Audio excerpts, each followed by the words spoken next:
Back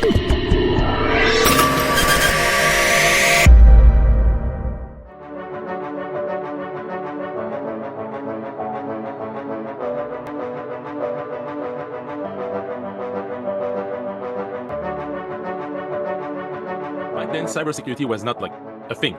It was just system administration. And it grew over the years, so I've been doing that for 25 years or more now, 26. I am getting old. Anyway, and they like, okay, that's all we have. You know, like they care because they're down, but too late. I try to log on LinkedIn, and then they say, you breached the terms and condition or something like that. Your content is not respecting the term and condition about the platform. I was like, what the hell? It's not. That will be the scale one. Then I don't know. Guys, one is very angry. Hello everyone. I'm excited to introduce our special guest today, Alexander Blanc. Alexander is a prominent figure in the cybersecurity community. He was recognized as a LinkedIn top voice in technology and honored by the European Risk Policy Institute as one of the top 20 contributors to global knowledge sharing, both in 2019 and 2020. His deep expertise covers everything from local cyber risks to global threat landscapes. So hello Alexander, it's an absolute pleasure to have you here today. How are you? Doing good. Thank you, Midat, for having me right there. I'm really happy to join you today. And thank you for the introduction. Well, actually, it kind of evolved from IT to cybersecurity, because I was, back in the 90s, I did end my university in the 90s.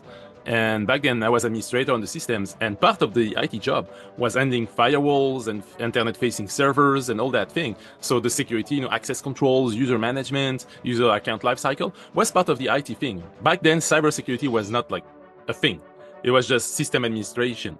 And it grew over the years, so I've been doing that for 25 years or more now, 26. I am getting old. Anyway, so, and since then, I've always been doing that. Although my title was more like director of IT manager, I've been developing solutions as well. So, but it was always involving the security side of things.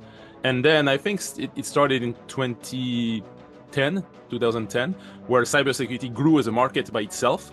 And since then, it's just been growing crazy. The more internet connected and internet facing services we had, the more the cloud grew, the worse the situation went, and the more cybersecurity grew as a market. So that's how I ended in it. I kind of grew with the market.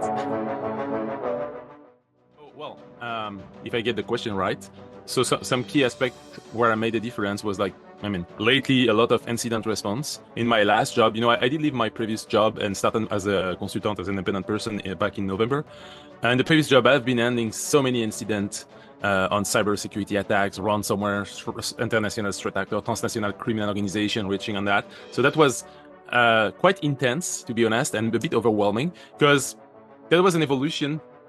We can call it a success because I did help organization and government to recover and make a difference on that side, but it was also exhausting, and something that is that's the negative side of things.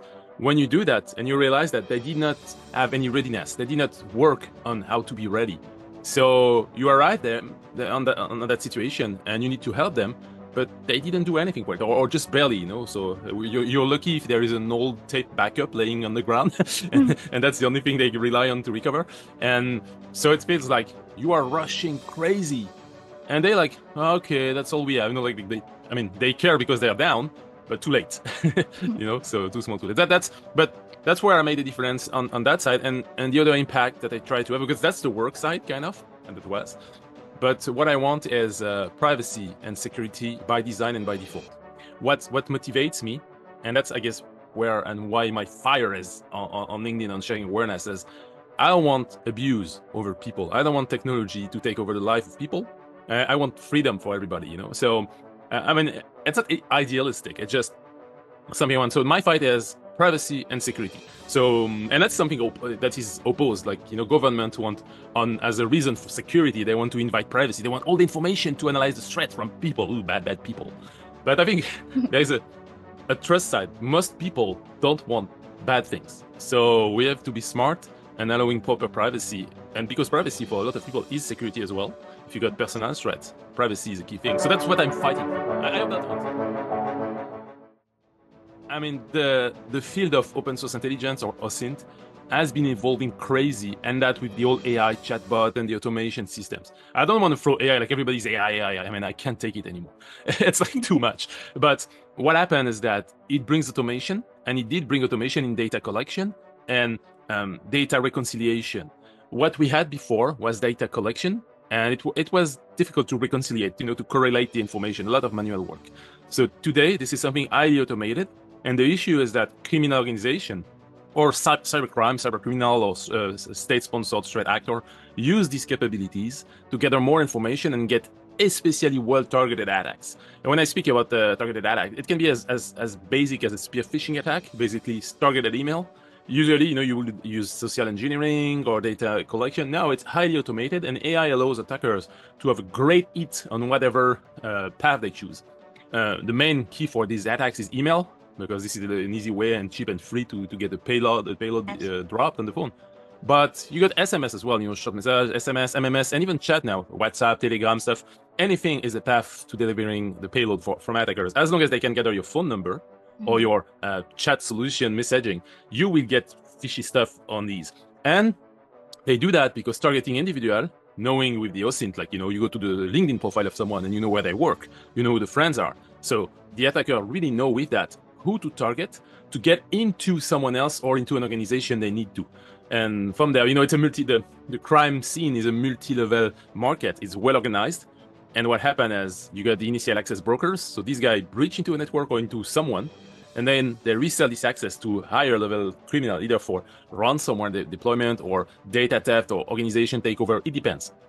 So yeah, that's the kind of thing we see. Very active, growing, well organized, and with all the 0 days and the expanding technology attack surface that we see, IoT, overly connected system, the industry is getting connected everywhere. Like, people want automation, but what they don't realize is each and every dot that we connect on internet is actually an opportunity for an attacker to take over. Yeah. So it's pretty interesting that you don't find AI as a threat itself. Yeah, AI is AI is a tool. It's like anything else, it can be used for good or for madness. The only thing is that for good, there is not much use of it right now. What I mean is, well, there are some applications. And when we speak about AI, people think about ChatGPT, like LLM, large language models. But that's not all about AI. The text side of things, the LLM, is cute. It's making up a lot of lies and invented fact and stuff, because it's about piling word together. So that's very expensive, very cute. But aside of crafting very nice message that look nice, while the meaning can be totally false, that's one thing that is used by attackers for the spamming, the phishing. But the AI good point is when they use the AI capability, let's say to analyze X-rays, and if in health system, if they want to spot something bad in somebody's X-rays or any blood analysis stuff, the AI dedicated application can bring a lot of accuracy and enhancement on that side. But this is very, very close application where the scope is defined, and if used that way, it's like an app after all. So it will not go rogue. While what's happening on the other end is people try to get AI everywhere. Chatbot, support, interaction. You see LinkedIn is using that for threat analysis and stuff. And it's going totally nuts. It's so wrong. Yeah. And the hype around AI is very crazy. Oh yeah, it's bad because organizations see that as a great opportunity to reduce the amount of workload of human load in the organization. They do fire people because they think AI is going to replace that.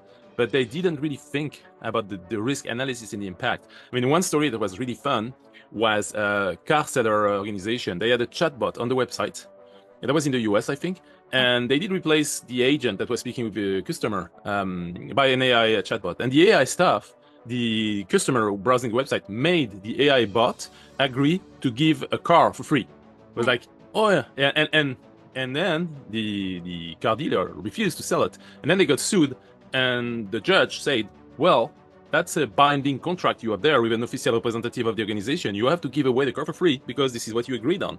So I think it should be a good warning about relying on AI, because the responsibility and accountability is way more than just having a fancy tool that automates everything. Organizations bind themselves to terms and conditions that AI deliver, and they don't think about that. So that's from the business standpoint, and from an individual standpoint, due to the capability of AI to reconciliate and work on data, you have to reduce your digital footprint. The less information out, the safer you are. That would be my take on that. There are a lot of things, and I don't want to repeat what we've been saying for 20 years, but first of all, quick wrap. You have to know what you have and you need proper security control. It doesn't matter if you buy a fancy solution and you don't know what you're doing, or if you set a tool and no one is watching it. Even if you put AI on it, you need someone to oversee what's happening and take action. The second thing is, it doesn't matter if you put all the fancy tools, but you do not cover the basics. Because we see like serverless computing, we see a remote access, zero trust network access, all that things.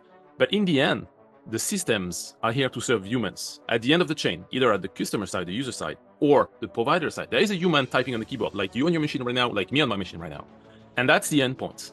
If we take over the endpoint, all the cute stack in between is absolutely useless because you still get information. So you have to cover and properly scope your security from end to end.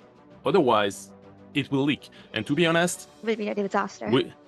Yeah, it's difficult because no one today really understand, and due to the complexity of the service stack, before you had an architect, like a ship architect of the infrastructure that will know from A to Z where is the infrastructure, where are the workloads, where are the server, which system will run, and how the data flow work together. Today, it's so dynamic with the agile approach and all, and the cloud change, that no human can actually keep the full picture in mind. So you have sub-architect that like communication between each other, and the pace of change is so fast that it's really, really tough to keep up with security. What I say is, you should have a change management process, and each change should trigger a security check. Like those that change impact the security posture. But you can do that if it's a human stuff. But if it's a dynamic workload, a cloud cluster that grow on demand, you're not going to have a human that check that the security control are properly scaling up as the infrastructure scale up. Well, it should, but it doesn't always work. So that's the issue that we have to catch up. And we have to rethink the security architecture so as we keep proper protection. And sadly, right now, it's marketing driven and not common sense and security driven. That's what we see. And we're going to see a lot of disasters before we get proper security tech, I think. Things are going to get worse before they get better. I know I spoke earlier about trust in technology. What's happening is that AI is destroying trust on technology. Well, right now, AI is growing on the trust pillar in technology. Everybody loves technology, they love their gadget and stuff, so they kind of trust it. Yeah. But they will have to be betrayed a couple of times to realize that it's not good. You cannot trust it. And how do I know you're real? I see you now, but you could be a deep fake. You see me, same thing, because it could be fake. So, and you cannot verify unless we met in real life or we met many times in different contexts, and it's tough to make it up. Although AI is very good, we have to learn that we cannot trust what's coming from tech. And from at the beginning, it will grow the issue, the attacks, the manipulation. It will affect the market and the economy and shift. I hope it's not going to take over the defense sector, but that's something that we'll see. And in the end, we will realize that everything of that is fake. And we will have a lot of casualties. Out of that, people will suffer emotionally, psychologically, and also physically due to that overtrust in that growing market. Because there's going to be some amazing stuff. A lot of fun is coming out of that, but a lot of destruction too. Someone said, that the art and beauty and creation come out of destruction. So that can happen. And then we will have a new generation, I think, it might take 10 years, of people who will be so much deceived by AI that they will just use it for what it is. And to me, that's it's a BS machine. It's it has some good side, but the abuse and the amount of fakery, it's like today, when you get your mailbox and you look at it, I think 70% of what's trying to get in your mailbox is spam and fish, So each time you get an email, you're worrying about that. Is that true? It's going to be the same about everything. You see a picture, that's fake, that's AI. And we see that on social network already, social media. When people share picture, is it real or is it AI, And now we detect it, but soon we will not be able to detect it. And so it's going to blur the difference between reality and fakery, and that will render the technology all fake. It's going to poison it all. That's my take. So what do you think a cybersecurity expert could play a role to mitigate those risks that you mentioned? The only thing that we can do as cybersecurity expert is share and raise awareness.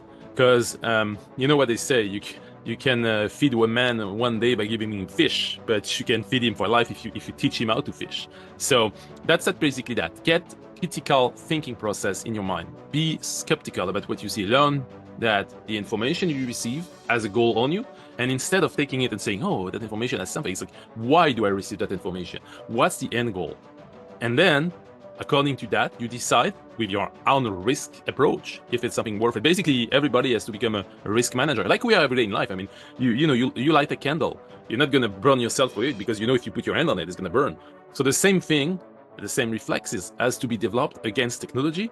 And the more technology is taking over, and it's taking over, we have screen everywhere. We are on our phone all the time. We have connected crap everywhere. So this defense mechanism has to be developed, and I think it's going to go through the kids. And I know it's difficult because I have kids, two kids, and they are playing a lot on these damn tablet and online games.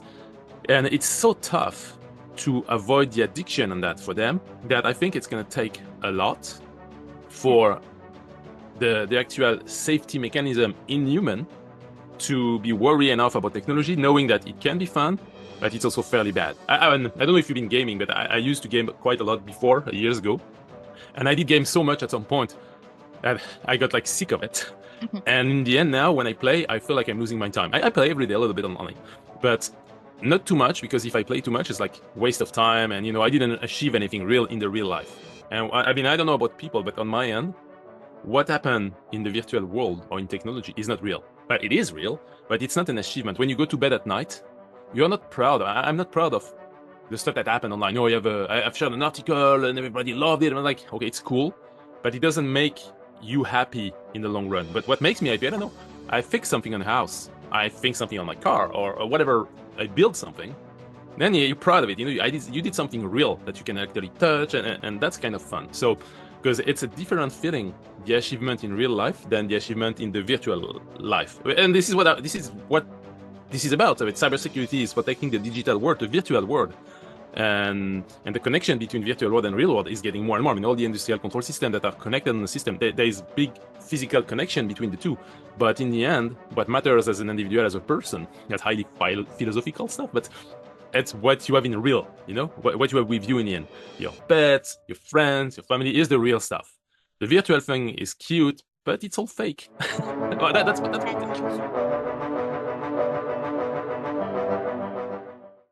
Now let's touch on something very personal to you. The restriction of your LinkedIn account, which I think was a complex blend of policy enforcement and misinterpretation. So can you discuss the detrimental effects of such restrictions and share, of course, the comprehensive steps you took to restore your account, of course? So what happened is, I think it was May 30 or something. I got that email from LinkedIn. I was having lunch or something. A notification, or I don't know, I just checked my mail after my lunch. And as I say, something like LinkedIn security, we found like unusual activity on your account. We lock it for your safety or something like that. I was, oh, great. They really care about security. Someone is trying to hijack my account. I have everything like MFA, identity verification and stuff, like, as you can guess.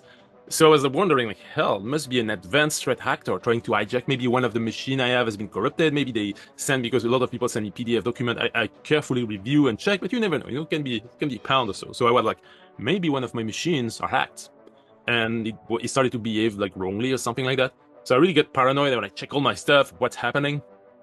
And they didn't tell me what was wrong. So that's the most annoying side. Like, what did I do? And then I tried to go on LinkedIn. And I tried to log on LinkedIn. And then they say, you breached the terms and condition or something like that. Your content is not respecting the term and condition about the platform. I was like, what the hell? It's not the same thing as the email notification. So I didn't really know. And then I started to dig around, because I did read the term and condition once, but I don't read them all the time. It's just common sense. I'm not going to spread crap, viruses, try to abuse people. Although we have thousands of abused accounts on LinkedIn. You get email phishing stuff, spamming stuff. And LinkedIn knows me. I was like, also, they all know me. I've been top voice. I met the LinkedIn management team. I met the LinkedIn learning team. They offered me to do an online course. I didn't have the time. But I mean, so, I was saying, they know me. It's like, we spoke, it's like, but then I realized that most of my exchange with LinkedIn staff was on LinkedIn itself. And what happened when they locked me out, you cannot access anything, obviously. But what I didn't realize that I did look deleted. They deleted the account, and all my friends, thankfully I have some group on Signal and email contact. And then they showed me that not only I got deleted, but all the text message I had with them, the chat on LinkedIn, was like with a warning, this is abusive content or something like that. Like I really look like a criminal. I was, what the hell is happening? You know, it is unfair. And trying to reach LinkedIn support with the regular banned user, you go on the support and you have to authenticate. And I can't authenticate because the account is locked out. I try to authenticate, say, no, you're locked out even from the support. I was like, hell. So I left it a couple of days because I was confident that it will come back. I was like, you know, okay, and that's something wrong on my account. I'm going to wait. But after 3-4 days, I was like, hell, that's a bit long. And I start to dig online and realize that many people had the same situation. And they all list their blog posts and stuff. I did share some link about that. Why you can be banned? Like you had too many contacts you don't know, and these people say they don't know you, you're out. I'm like, oh yeah, you know, I did invite many people, so maybe there was that. And then so many reasons that I could fall into it, you know, like. And finally, someone I got a lot of mobilization, friend network because I'm a member of many groups, and they start to kick in, make noise, and then suddenly LinkedIn start to react. And someone gave me also a support link, a form that you have to fill online about your account if it's closed, something like that. I don't know. And I also reached to them on Twitter because someone said that the only way is to reach them on Twitter as well, X. And what happened is, in the end, after 10 days, they got back to me saying, you shared something like a bad link with virus or something like that. That was the OWASP website. The Open Web Security website. It's a worldwide organization about web security. There is nothing. And there was only 2 false positive on Virus Total on that link saying it's a bad link, but out of 100, you know, like, and so that was enough for them to kill the account. That was just a really nonsense. Malicious link or something? Nope. Nothing. I was an actual false positive. So when I filled that extra form about that, they came back to me 2 days after. Because you have to find that form when you are not connected. It's tough to find it. And they said, yeah, you have been spotted due to that share. And I have a screenshot of that email. And like, there is nothing there. And then, I don't know, 10 minutes after, oh, yes, sorry, I realized it's false positive, so we are going to reinstate you. It's going to take 2 days to get everything back. But there was 12 days out of anything. And during these 12 days, I was wondering, because my main activity is on LinkedIn. I do manage many cybersecurity company pages. I post for them. You don't see me, but I share for them because I know the stuff they speak about. So they need someone who knows the stuff. And I also have partners and sponsors. I mean, you see brand partnership on some of my posts, and I have contract with them. And like they want to be this is kind of the influencer side of things, and also my customers, and everything's there. So when it was done, I was really wondering, like, hell. First of all, and I always said that in the cloud, you own nothing and you control nothing. And I did eat it in my face because I was nothing, you know. I was top voice, I was 70,000 followers and millions of views, and suddenly, pop, deleted. That's big.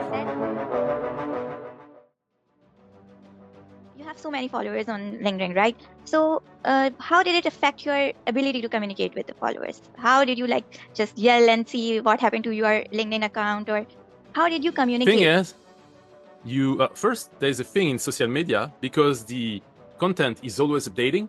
If someone disappears, you will not notice it. You will not see it unless this is someone close to you, a friend you communicate every day, like a personal thing, you know, messages or really direct interaction, and you have communication on the side as well. If you don't have that, at first it will take a few days before your brain realizes that you haven't seen anything from that person for a while now. And it happens a few contacts. Like sometimes people sadly die, and if no one tells you, and it takes months to realize that, hey, where's that person? It did happen to me. Like a couple of people I used to work with, and they moved in the world and something like that, and no news whatsoever. And then you try to reach out, and you realize that if you haven't kept your bookmark, your address book updated, and you only rely on LinkedIn, you're stuck. Because when you do not have access, I did use my wife's account when I was locked out. She gave me her account so I could browse and try to find my contact, because from top of my head, I know, like, I don't know, 20, 30, maybe 50 top. And that's not big, you know, out of 12,000 contact and then the followers. So, and I have some of my close buddies, friends on Signal as well, but I could not, like the high people, company presidents, CEOs I'm connected to, I don't want to bug them, you know, I'm very low profile. When people contact with me, I don't bug them. I don't want to sell. I don't want to spam them. I'm happy to be connected, exchange when they need. If I need something, I barely need anything, but if I need, I will reach politely, not being annoying. So what happened is, I didn't keep many information out of LinkedIn. and there is no way to reach and for them to recognize me. Like they haven't never seen my email. So if they get an email from pretending to be me, they're going to think it's a spam. so that was like, crap.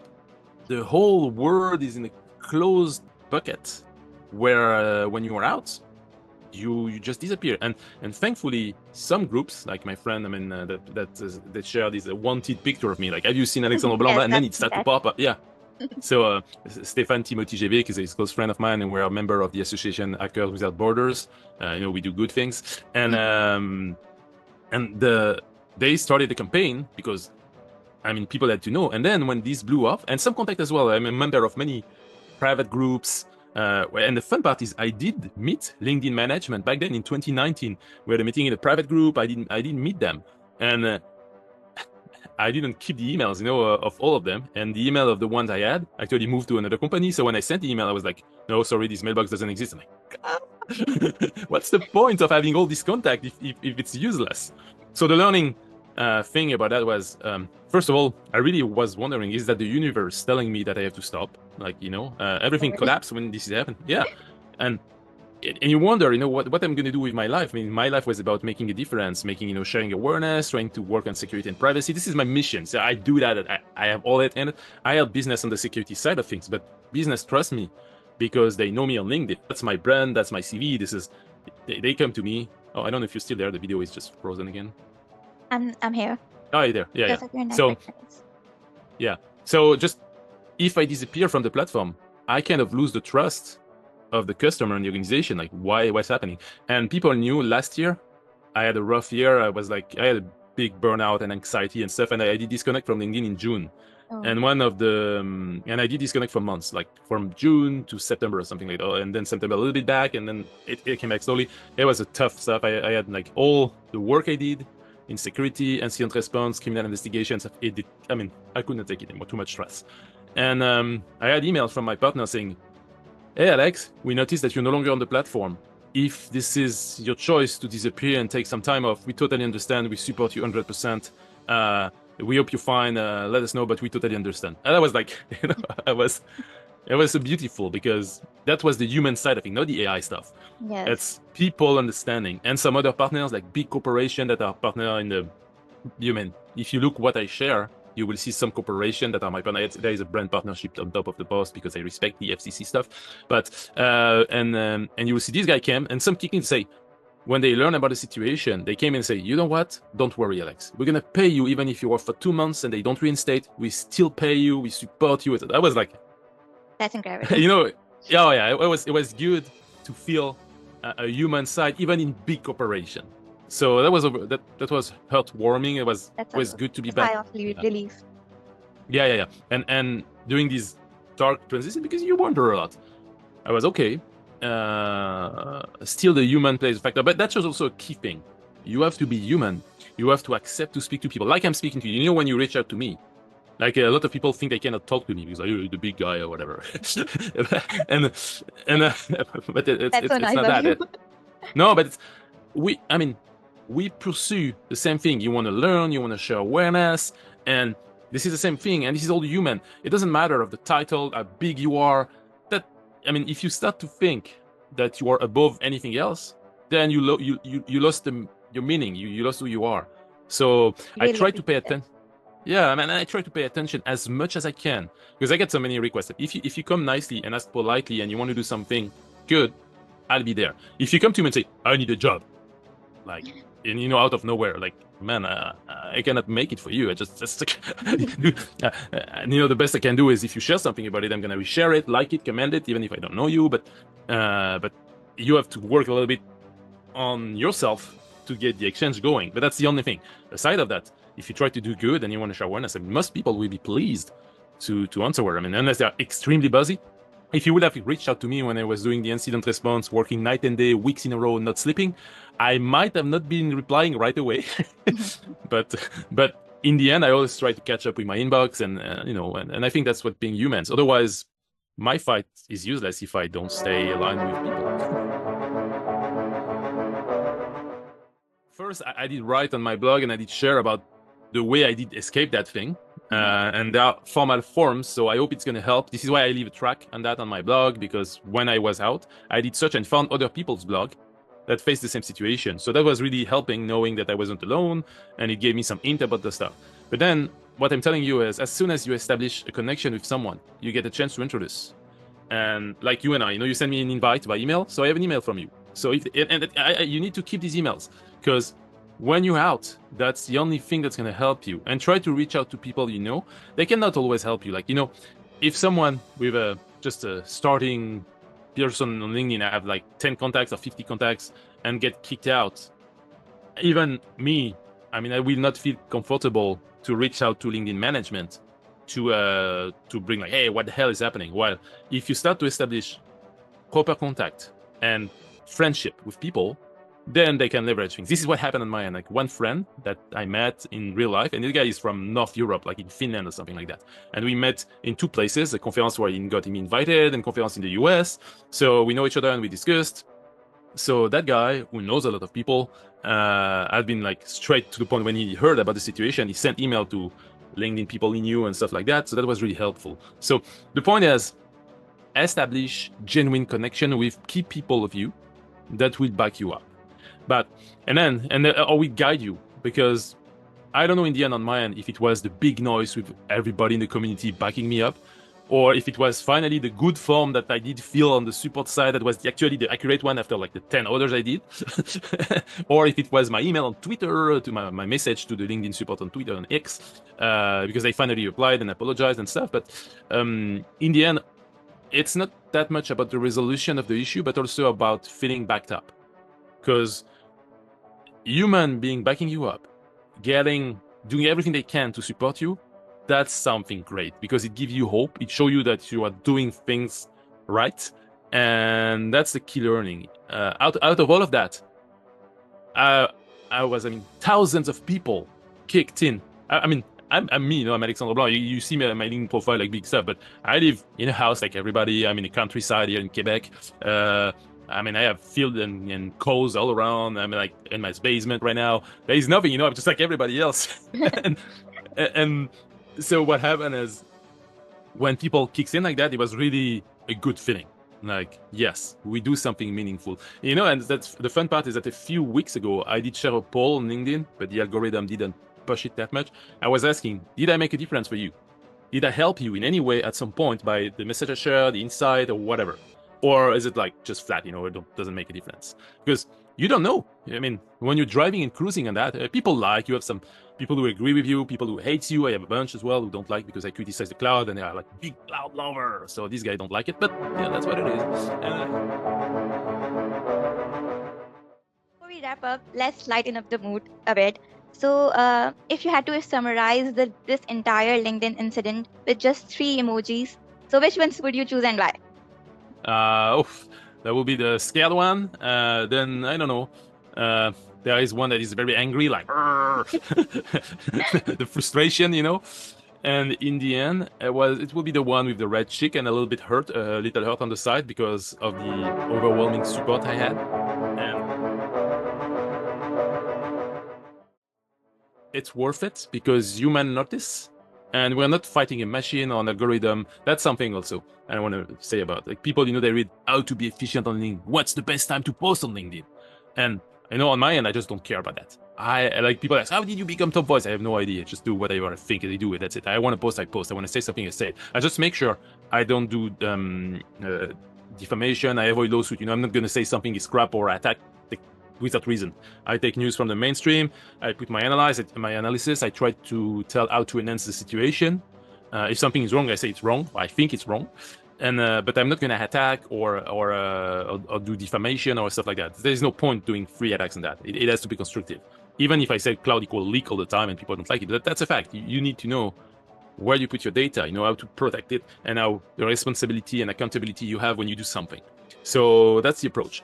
And so the overall thing is, do what you have to, learn on the way. I did learn a lot, and I do learn a lot with that every day, and I adjust my message. And I think it's in the end, it's both ways discussion. It's I learn, you learn, and we evolve over time. Alexander, that's it's how we been do an absolute pleasure discussing these insightful and important topics with you and some lovely advice, of course. So thank you so much for sharing your expertise and stories with us today. Thank you. It was nice to meet you, actually. It's fun, Well,